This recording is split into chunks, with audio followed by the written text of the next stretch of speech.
Welcome to Islamic Life Coach School Podcast. Apply tools that you learn in this podcast and your life will be unrecognizably successful. Now your host, Dr. Kamal Akhtar. Hello, everyone. Peace and blessings be upon all of you.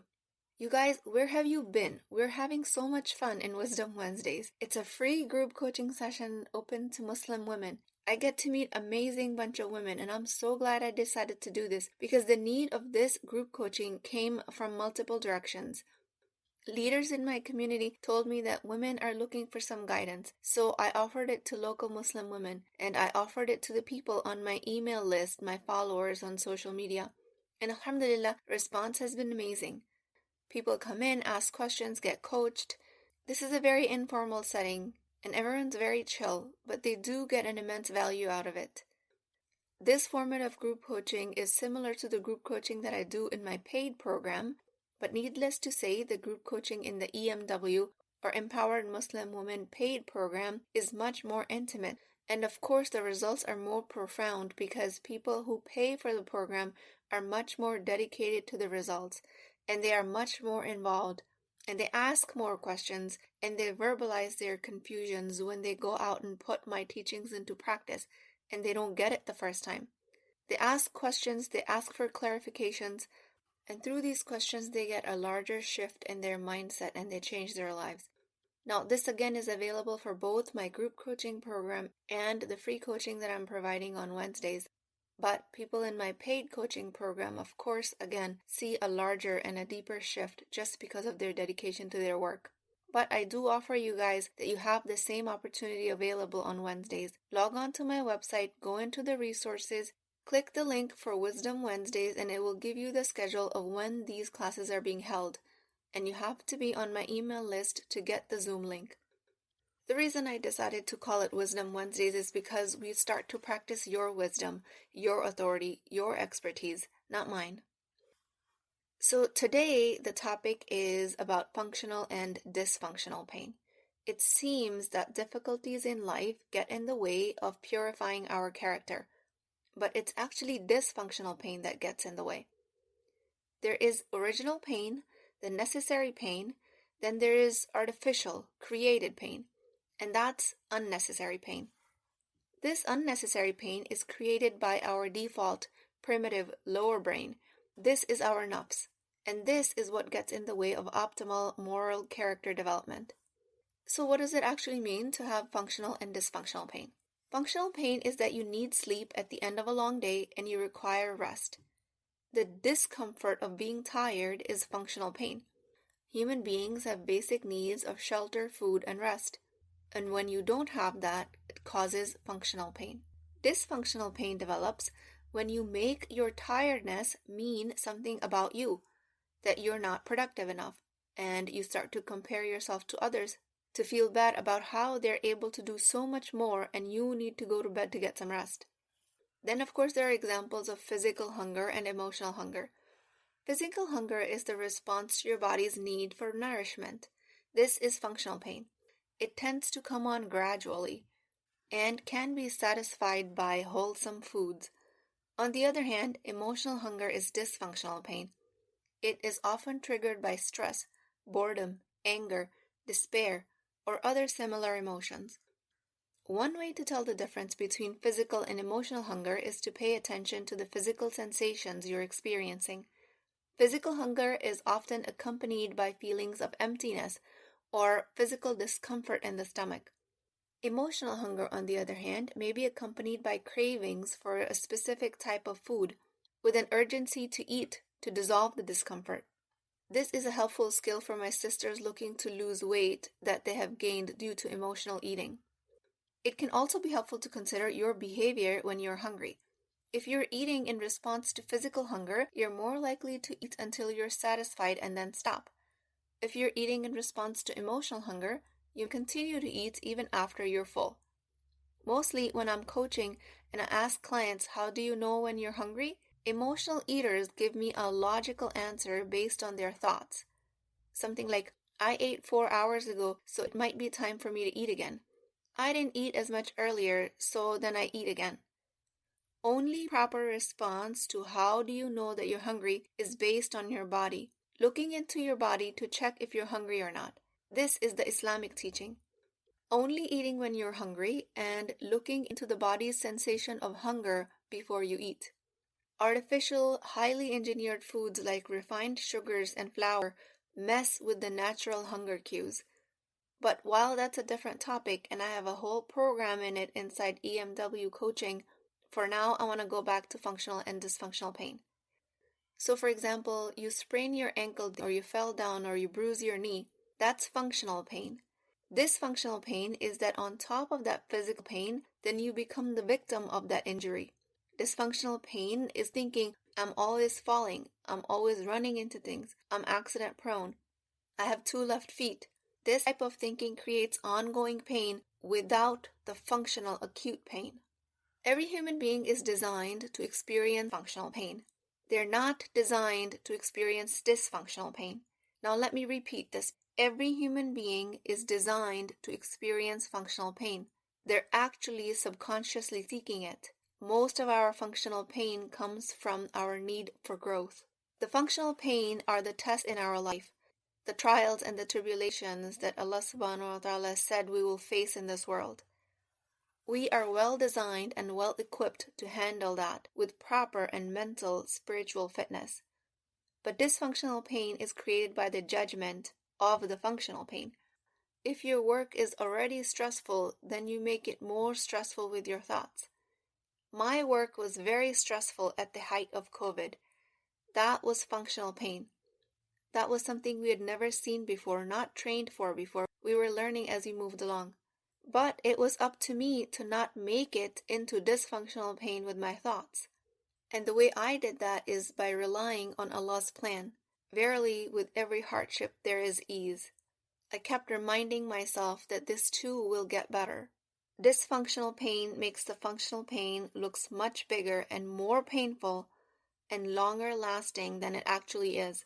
And I don't just mean pain like when you cut your finger or stub your toe. I also mean emotional pain, like the heavy emotions of sadness, stress, anxiety, frustration. Tough experiences in our life become the necessary pain. This is the pain we need to experience in order to grow. But when we resist this necessary pain, and on top of that create a lot of unnecessary pain, we create suffering in the process. We spend a tremendous amount of time trying to avoid functional pain that shrinks our life into nothing. Except if we just moved into the functional side of the discomfort, if we said yes to the human experience, being open to feeling the stress, the frustration, the anxiety, the sadness, then our lives would expand and it would include the true spirit of ihsan. Because ihsan is about growth, about striving. When we create less and less dysfunctional pain, that's when our lives have the potential of having exponential growth, InshaAllah. So I'm going to be giving you a lot of different terms for both of these types of pains to give you a good understanding of what I actually mean. So functional is natural pain. Dysfunctional is unnatural pain. Both are created by your nervous system. One is inevitable. It comes with a part of being human on this earth. We are very well informed of it in our tradition of Islam.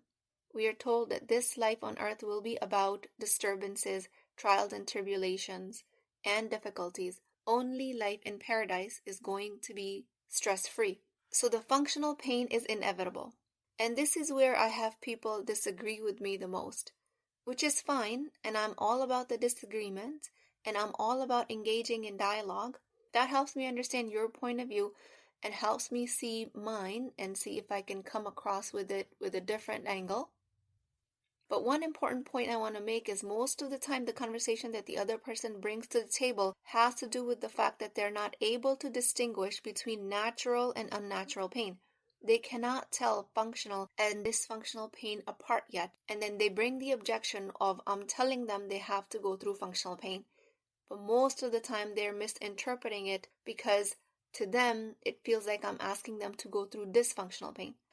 Most of the time their argument is, so you mean to tell me that I am to blame for creating this pain when my mom passed away? I am to be blamed for creating this pain because my family was abusive. and I want to move away from them. And that is actually not at all what I'm saying.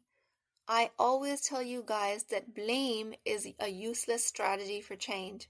All of these scenarios call for functional pain. If you are in a difficult situation, of course it is natural for your nervous system to create pain. That is the normal thing to do. But I think there's a tremendous amount of pathology that can stem from not accepting your functional pain, not taking ownership of it, not making it real. And at the same token, tremendous amount of pathology stems from continually making dysfunctional pain real, continually dwelling in unnatural side of the pain. Without the natural functional pain, you have no perception of the contrast of life. It is true that pain serves as a contrast to pleasure, and it can help us appreciate the value of positive aspects of life. Without the experience of pain, we will not understand and appreciate the concept of well-being and comfort. Pain can also serve as a warning sign, alerting us to injuries or other physical problems that need to be addressed. But it is important to manage it and keep it in its place and not let it overcome our lives. Quality of your life suffers from the resistance to natural pain. It does not suffer from the existence of natural pain.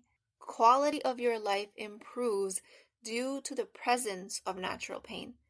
Quality of your life also improves when you stop creating dysfunctional pain. Functional pain is that guilt that you feel when you didn't show up at your 100%. You winged the project. You didn't study exactly like you wanted to for the exam. Your attention was somewhere else.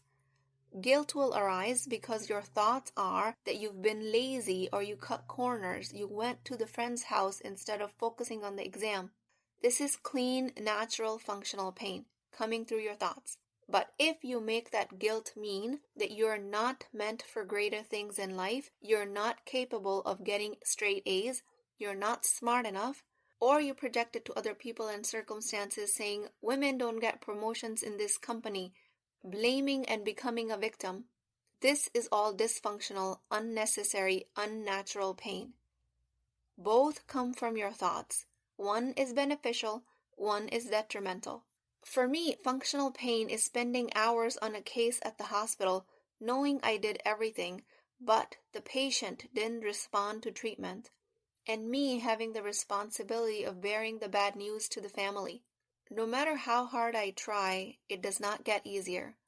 Maybe it's not something I want to get easier. Asking family members to say their final goodbyes.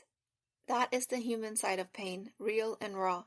Dysfunctional pain would be if I made it mean, I am responsible for this, I am not fit for this, I can't continue to do this, someone else can do this better than I can. There is absolutely no need for these types of judgmental thoughts. Again, primal origin from our nafsi brain, and shaitan takes full advantage of that. Dysfunctional pain is always psychological. Functional pain can be both psychological and physical. Functional pain is grief after losing a loved one. Dysfunctional pain is discomfort with that grief. Grief is the only type of pain that is natural and necessary as a part of the healing process. And it is often accompanied by feelings of sadness, longing. But dysfunctional pain, on the other hand, would be the discomfort and the anxiety about this grief. That creates a lack of closure and prolongs healing. Necessary pain, functional pain, is adaptive, it's meaningful, it's direct, it's acute, it's clear and honest pain. Unnecessary dysfunctional pain is chronic, maladaptive, it's pointless, it creates suffering. This is why I say suffering is optional, because suffering is the optional extra layer on the needed pain. Dysfunctional pain is indirect, it's secondary, it is the extra added layer, it is ambiguous. Functional pain is absolutely needed for growth, it's transformative, it's beneficial. Dysfunctional pain is maladaptive, it's destructive, harmful, unproductive pain. Functional pain is informative, it signals you, it gives you knowledge, it provides warning, information, instructions, guidance. Dysfunctional pain is all noise. It's irrelevant, misleading, misguiding, puzzling, confusing, and a complete waste of energy. Functional pain is what you need to go through to help you grow, to help you overcome your natural learning curve, to help you understand yourself better. Functional pain has to be present for you to understand the contrast of life. Dysfunctional pain is just emotional, it's exhausting, non-revealing, it blocks your growth, it limits your life, it hides the contrast by completely overtaking the positive and healing emotions. That way it feels like life is only and completely filled with pain, when it is actually not. Life is always 50-50, always half and half. When people's lives is completely overtaken by pain and they're stagnant in their growth and their life, this is the point where they reach out to me for coaching. At that point, they've limited their life so much that they're proverbially suffocating, and we release the suffering by releasing dysfunctional pain. All emotional pain is created by your thoughts. All pain is optional, but you want to take the option of creating pain when it helps you heal, and leave the option of creating pain when it disarms you. Again, both functional and dysfunctional pain are created by you, but you want to create clean pain because it takes you to the next level. It heals you, it informs you, it grows you as a person. It provides character refinement, one of the most important tasks that we're supposed to be doing as Muslim women. Dysfunctional pain is also created by your thoughts, but these thoughts are originating from the lower brain, the primitive circuitry, otherwise described in our religion as the source of the whispers of shaitan. Functional pain is that you start a married life and things are so different than what you're used to. You miss home, you miss your parents, you miss your lifestyle. Dysfunctional pain is when you extend that story to make it mean that something has gone wrong. Husband is responsible for this, or that you were tricked into this. Let me remind you something. You're supposed to miss your parents, but you also chose to get married. Functional pain is the growing pains you're experiencing being in the next phase of your life. It has been a huge shift in your life. Of course your nervous system is going to throw a tantrum. Or let's say functional pain is that you think your in-laws are intrusive. Your privacy was respected in your parents' home, but in-laws seem to have a different definition of privacy. This type of functional pain will direct you to create respectful but stern boundaries. Dysfunctional pain would make up stories like, you're married into the wrong family, your husband does not care about you, he does not have your back. What is wrong with these people? They will never learn. Why does my life have to turn out like this? Dysfunctional pain not only creates no good outcome, it perpetuates misery. One way to figure out if you're creating functional or dysfunctional pain is when I teach you guys the C-NEAR formula, circumstances, nervous system, emotions, actions, and results. C-NEAR. Put functional pain in the circumstance and apply your thinking to it. Observe about it. What are you making the functional pain mean? If you create something constructive out of the pain, then it's functional pain. If you create further destruction, further pain for yourself, if you create a downward vortex in your life, then you're creating dysfunctional pain. That is probably the easiest instruction I can give you over a podcast to help you tell apart which pain are you creating. Let's say you're experiencing anxiety. The clean pain of anxiety as a circumstance, if you're making it mean that my in-laws are intrusive and that thought gives you anxiety, that anxiety is a level of pain that you're supposed to create. Again, to turn it into functional pain, just ask yourself, what is this anxiety teaching me? How can I respect their way of life and also make my own needs known? How can I create respectful boundaries in my married life? Put your pain into the circumstance line and ask yourself, what am I making it mean? And how can I create something constructive out of it? Or let's say your example is, my supervisor criticized me when I actually put in a lot of hard work. The criticism pain that you feel is functional. It is your mind creating it. but observe it and see what that level of pain is teaching you. Boss's words are neutral. You assign it a meaning that makes it feel like criticism to you. Even that level of pain is optional. But if you choose to continue to think that my boss doesn't like my work, that makes you feel like it's a criticism, then you can apply yet another level of metacognition, yet another level of thinking about your thinking, and find out, what does this criticism mean to you? How can you create it into something constructive? Is there actually something that you need to change and improve your work before you submit it? Did you procrastinate? Did you submit a lower level report than you usually do? Or did you work with efficiency and it was your best work and your supervisor is just mistaken? Is there something that you can do or say to help her change her perception and opinion? Suffering about the criticism is optional, always. Functional pain has a greater message behind it. The pain is uncomfortable, the anxiety, the discomfort, the tightness, the pressure, whatever you're feeling, it's going to be uncomfortable. But discomfort does not necessarily mean unhealthy. This discomfort can teach you a tremendous amount about what you are otherwise not consciously paying attention to. Treat this discomfort as a great teacher. Functional pain is a teacher. Dysfunctional pain is a destroyer. Nobody's life can be absolutely discomfort-free. It does not matter how rich or how popular you are. You cannot have a completely discomfort-free life. Everyone is programmed to create some level of pain to enjoy a certain level of freedom from the pain. Let's say you're facing a circumstance of a child's diagnosis of food allergies. Functional pain is all of the thinking that you have to do about what do you have to do to keep them safe and healthy, and feeling the related anxiety and channeling it towards making the best of the situation. Dysfunctional pain is letting that anxiety turn into neurosis. Let it consume both you and your child's life. Not let the kids make any friends. Not let the kids hang out at parties, making the child a victim of the diagnosis.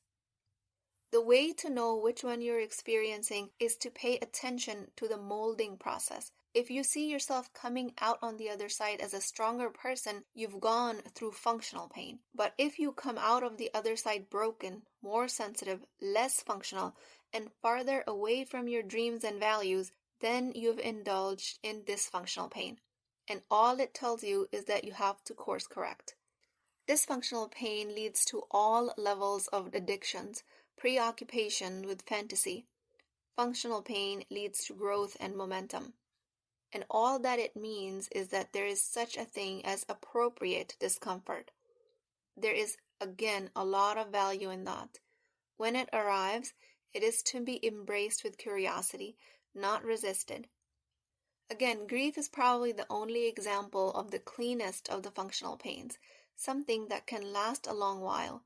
Every other kind of discomfort and pain like anxiety, distress, fear, judgment only need to be present for a very brief period of time for it to teach their part of their lesson.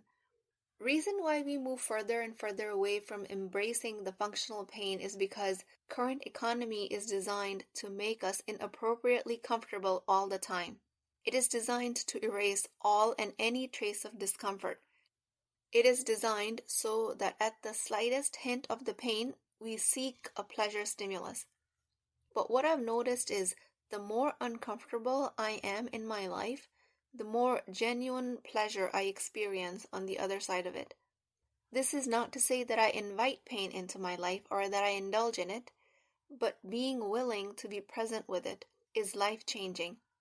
If you guys can get your mind around just this one concept, it is insanely life-changing, not to mention mind-blowing.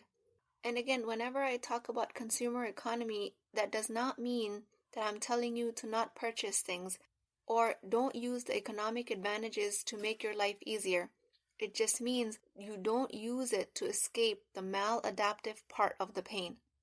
The Western society as it runs now is that first we create the maladaptive pain because no one teaches us how not to do that, maybe except this podcast.